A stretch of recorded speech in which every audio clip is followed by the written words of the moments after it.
ಮೀಶೋನಲ್ಲಿ same ಪ್ರಾಡಕ್ಟ್ನ different ಕಲರಲ್ಲಿ upload ಮಾಡೋದು ಹೇಗೆ ಕ್ಯಾಟಲಾಗ್ಸ್ನ ಅಂತ ಕೇಳ್ತಾಯಿದ್ರು. ಮೀಶೋ ಬಾರ್ಕೋಡೆಡ್ ಕವರ್ಸ್ ಬುಕ್ ಮಾಡಿದ್ದೆ, ಅದು ಆಲ್ರೆಡಿ ಬಂದಿತ್ತು. ಸೊ ನೆಕ್ಸ್ಟ್ ಕೆಲಸ ಏನು, ಕ್ಯಾಟಲಾಗ್ಸ್ ಅಪ್ಲೋಡ್ ಮಾಡೋದು. ಸೇಮ್ ಪ್ರಾಡಕ್ಟು ಡಿಫ್ರೆಂಟ್ ಕಲರಲ್ಲಿ ಅಪ್ಲೋಡ್ ಮಾಡೋದು ಹೇಗೆ ಅಂತ ಹೇಳ್ಕೊಡ್ತಾ ಇದ್ದೀನಿ. ಫಸ್ಟು ನಿಮ್ಮ ಮೀಶೋ ಪ್ಯಾನಲ್ನ ಓಪನ್ ಮಾಡ್ಕೊಳ್ಳಿ, ಸಪ್ಲೈಯರ್ ಪ್ಯಾನಲ್ನ. ಅಲ್ಲಿ ಇನ್ವೆಂಟ್ರಿ ಮೇಲೆ ಕ್ಲಿಕ್ ಮಾಡ್ಕೊಳ್ಳಿ. ಅದಾದಮೇಲೆ ರೈಟ್ ಸೈಡ್ ಕಾರ್ನರಲ್ಲಿ ನಿಮಗೆ ಮೇಲ್ಗಡೆ ಕ್ಯಾಟಲಾಗ್ಸ್ ಅಂತ ಇದೆ ನೋಡಿ, ಅಪ್ಲೋಡ್ ಕ್ಯಾಟಲಾಗ್ಸ್ ಅಂತ, ಅದ್ರ ಮೇಲೆ ಕ್ಲಿಕ್ ಮಾಡ್ಕೊಳ್ಳಿ. ಇಲ್ಲಿ ಆ್ಯಡ್ ಸಿಂಗಲ್ ಕ್ಯಾಟಲಾಗ್ ಮೇಲೆ ಕ್ಲಿಕ್ ಮಾಡಿ. ಇಲ್ಲಿ ಆ್ಯಡ್ ಪ್ರಾಡಕ್ಟ್ ಇಮೇಜಸ್ ಇದೆಯಲ್ಲ, ಅದ್ರ ಮೇಲೆ ಕ್ಲಿಕ್ ಮಾಡಿ. ಆ್ಯಡ್ ಪ್ರಾಡಕ್ಟ್ಸ್ ಅಂತ ಇದೆ ನೋಡಿ, ಇದ್ರ ಮೇಲೆ ಕ್ಲಿಕ್ ಮಾಡ್ಕೊಳ್ಳಿ. 1 by 1 ಹಾಕೊಂಡು ಬನ್ನಿ. ನೋಡಿ, ಈ ಸ್ಯಾರಿನ ನಾನೀಗ ಅಪ್ಲೋಡ್ ಮಾಡ್ತಾ ಇದ್ದೀನಿ. ಇದೇ ಸ್ಯಾರಿ ನನ್ನ ಹತ್ರ 5 ಕಲರ್ಸ್ ಇದೆ, ಇದನ್ನ ಈಗ ಅಪ್ಲೋಡ್ ಮಾಡಿದ್ದೀನಿ. Can add minimum 1 and maximum 9 products to create a catalogue ಅಂತ ಹೇಳ್ತಾ ಇದ್ದಾರೆ. 9 ಕಲರ್ಸ್ ಹಾಕ್ಬೋದು ನಾವಿಲ್ಲಿ. ನಾನಿದು ಈ ಸ್ಯಾರಿದು ಪಲ್ಲು ಏನು ಬರಲ್ಲ ಈ ಸ್ಯಾರಿಗೆ, ನಿಮ್ಮ ಸ್ಯಾರಿಗಳು ಪಲ್ಲು ಆ ಥರ ಏನೋ ಬಂದರೆ ಅದನ್ನು ಹಾಕ್ಬಿಟ್ಟು ನೆಕ್ಸ್ಟ್ ನೀವು ಕಲರ್ಸ್ ಆ್ಯಡ್ ಮಾಡಿದ್ರೆ ಜನಕ್ಕೆ ಅರ್ಥ ಆಗುತ್ತೆ. ನೋಡಿ, ಇದು ಪಲ್ಲು. ಇವಾಗ ನೋಡಿ, ಒಂದು ಸ್ಯಾರಿದು ಡಿಫ್ರೆಂಟ್ ಆ್ಯಂಗಲಲ್ಲಿ ನಾನು ಪಿಕ್ಸ್ ಹಾಕಿದ್ದೀನಿ. ನೀವು ನಿಮ್ಮ ಪ್ರಾಡಕ್ಟ್ ಯಾವುದಿದೆ ಅದ್ರದ್ದು ಡಿಫ್ರೆಂಟ್ ಆ್ಯಂಗಲಲ್ಲಿ ಹಾಕೊಳ್ಳಿ.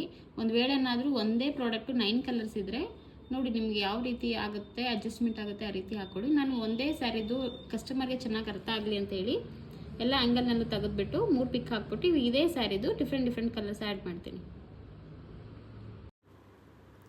ಆರೆಂಜ್, ಇವಾಗ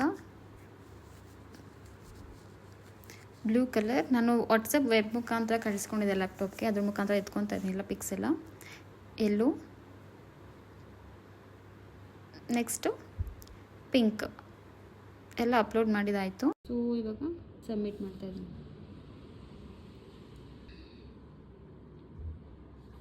ನೋಡಿ, ಒಂದೇ ಪ್ರಾಡಕ್ಟು ಬೇರೆ ಕಲರ್ಸ್ನಲ್ಲಿ ಅವೈಲೇಬಲ್ ಇದೆ.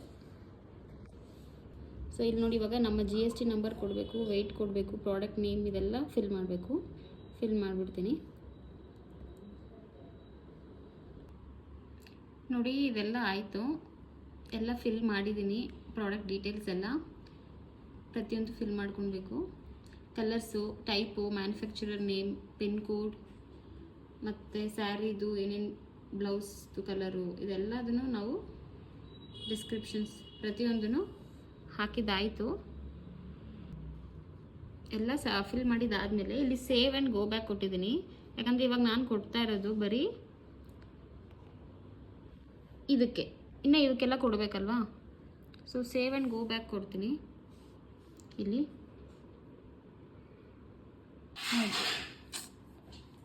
ನೋಡಿ, ಇಲ್ಲಿ ಎಲ್ಲ ಕಲರ್ಸ್ಗೂ ನಾನು ಸಬ್ಮಿಟ್ ಮಾಡಿದ್ದೀನಿ. ಪೇಸ್ಟಲ್ ಪಿಂಕ್ ಹಾಕಿದ್ದೀನಿ, ಈ ಒಂದು ಪ್ರಾಡಕ್ಟ್ಗೆ ಆರೆಂಜ್ ಹಾಕಿದ್ದೀನಿ, ಈ ಒಂದು ಪ್ರಾಡಕ್ಟ್ದು ಬ್ಲೂ ಹಾಕಿದ್ದೀನಿ. ಈ ಥರ ಎಲ್ಲ ಹಾಕಿದ್ದಾಯಿತು. ಇವಾಗ ಇಲ್ಲಿ ಸಬ್ಮಿಟ್ ಕ್ಯಾಟಲಾಗ್ ಕೊಡೋಣ, ನೋಡೋಣ. 28 ಎರರ್ಸ್ ಬರ್ತಾ ಇದೆ. HSN ಕೋಡ್ ನಿಮ್ಮ CAನ ಕೇಳಿ ಎರರ್ ಅಂದರೆ ಅದು ತೋರಿಸುತ್ತೆ, ನಾವೆಲ್ಲ ಫಿಲ್ ಮಾಡಬೇಕು ಅದೆಲ್ಲ. Packer address, packer pin code ಅಂದರೆ ನೀವು ಅಲ್ಲಿ ಮೇಲೆ ಏನು ಅಡ್ರೆಸ್ ಕೊಟ್ಟಿದ್ದೀರಾ ಅದು ಸೇಮ್ ಆ್ಯಸ್ ಮ್ಯಾನುಫ್ಯಾಕ್ಚರ್ ಅಂತ ಕೊಟ್ಟು ಅದು ಆಟೋಮೆಟಿಕ್ಕಾಗಿ ತಗೊಳುತ್ತೆ. ಪಿನ್ ಕೋಡ್ ಮೇಲೆ ಕ್ಲಿಕ್ ಮಾಡಿದ್ರೆ ಸಾಕು, ಆಟೋಮೆಟಿಕ್ಕಾಗಿ ತಗೊಳುತ್ತೆ. ಮತ್ತೆ ಸಬ್ಮಿಟ್ ಮಾಡ್ತೀನಿ, ಮತ್ತೆ ಎರರ್ ತೋರಿಸ್ತಾ ಇದೆ. HSN ಕೋಡ್ ಏನಿದೆ ಅಲ್ವಾ, ಇದು ನಿಮ್ಮ CAನ ಕೇಳಿ. ನಾನು ಇನ್ನೊಂದು ಸಲ ಕೇಳ್ತೀನಿ. ನೋಡಿ, ಈ ಥರ ಪಿನ್ ಕೋಡ್ ತೋರಿಸುತ್ತೆ, ಅದ್ರ ಮೇಲೆ ಕ್ಲಿಕ್ ಮಾಡ್ಕೊಳ್ಬೇಕಷ್ಟೇ. ಕೆಲವೊಂದು ಸಲ ನಾವು ಪ್ರೈಸ್ ಹಾಕಿದರೂ ಕೂಡ ಅದು ಪದೇ ಕೇಳ್ತಾ ಇರುತ್ತೆ. ಅದು ಇಲ್ಲಿ ಏನಕ್ಕೆ ಆ ಥರ ನನಗಾಗಿದೆ ಅಂತ ಹೇಳಿದರೆ, ನಾನು 5 ಕ್ಯಾಟಲಾಗ್ಸ್ ಅಪ್ಲೋಡ್ ಮಾಡಿದ್ದೀನಿ ಅಲ್ವಾ, ಅಂದರೆ 5 ಬೇರೆ ಡಿಫ್ರೆಂಟ್ ಕಲರ್ಸ್ದು. ಪ್ರತಿ ಕಲರ್ಗೂ MRP ಪದೇ ಕೊಡಬೇಕು.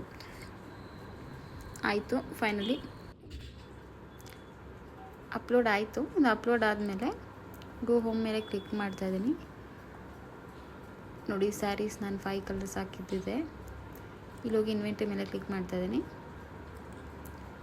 ಆ್ಯಕ್ಟಿವ್ ಮೇಲೆ ಕ್ಲಿಕ್ ಮಾಡಿ. ನೋಡಿ, ಬಟ್ ಅದು ಲೈವ್ಗೆ ಹೋಗಿಲ್ಲ ಇನ್ನು. ನಾನು ಹಾಕಿದಷ್ಟು ಕಲರ್ಸ್ ಡಿಸ್ಪ್ಲೇ ಆಗ್ತದೆ, ಬಟ್ ಲೈವ್ಗೆ ಹೋಗಿಲ್ಲ. ಅಲ್ಲಿ ಏನಂತ ಹೇಳ್ತಾ ಇದ್ದಾರೆ ಅಂತ ಹೇಳಿದ್ರೆ ಅವರು, ನೋಡಿ, ಎಸ್ಟಿಮೇಟೆಡ್ ಮಾರ್ಚ್ 27 6 PM ಅಂತ ಏನೋ ಕೊಡ್ತಾ ಇದ್ದಾರೆ. ನಾನು ಒಂದು 6 o'clock ಹಾಕಿದ್ದೆ, 1 hour ಏನೋ ಟೈಮ್ ತೊಗೊಂಡಿದ್ರು. ಬಟ್ ನಾನು ಮತ್ತೆ ರಿಫ್ರೆಶ್ ಮಾಡಿದ ತಕ್ಷಣ ಅದು ಲೈವ್ನಲ್ಲಿ ಇತ್ತು, ಆ್ಯಕ್ಟಿವ್ನಲ್ಲಿ ಇದೆ. ಅಷ್ಟೇ ಫ್ರೆಂಡ್ಸ್, ಅರ್ಥ ಆಯಿತು ಅಂತ ತಿಳ್ಕೊತೀನಿ. ನೆಕ್ಸ್ಟ್ ವೀಡಿಯೋದಲ್ಲಿ ನಾನು ಫಸ್ಟ್ ಆರ್ಡರ್ ಹೆಂಗೆ ಬಂತು, ನಾನು ಯಾವ ರೀತಿ ಡೆಲಿವರ್ ಕೊಡ್ತೀನಿ ಅದ್ರ ಬಗ್ಗೆ ವೀಡಿಯೋ ಮಾಡ್ತೀನಿ. ನಾವು ಅಟ್ಲೀಸ್ಟ್ 6 to 7 ಕೆಟಲಾಗ್ಸ್ನ ಅಪ್ಲೋಡ್ ಮಾಡಿರಬೇಕು ನಮಗೆ ಆರ್ಡರ್ ಬರಬೇಕಂತ ಹೇಳಿದ್ರೆ. ಓಕೆ, ಯಾರೆಲ್ಲ ನಿಮ್ಮ ಚಾನಲ್ನ ಸಬ್ಸ್ಕ್ರೈಬ್ ಮಾಡಿಲ್ಲ ದಯವಿಟ್ಟು ಸಬ್ಸ್ಕ್ರೈಬ್ ಮಾಡಿ ಸಪೋರ್ಟ್ ಮಾಡಿ. Thank you.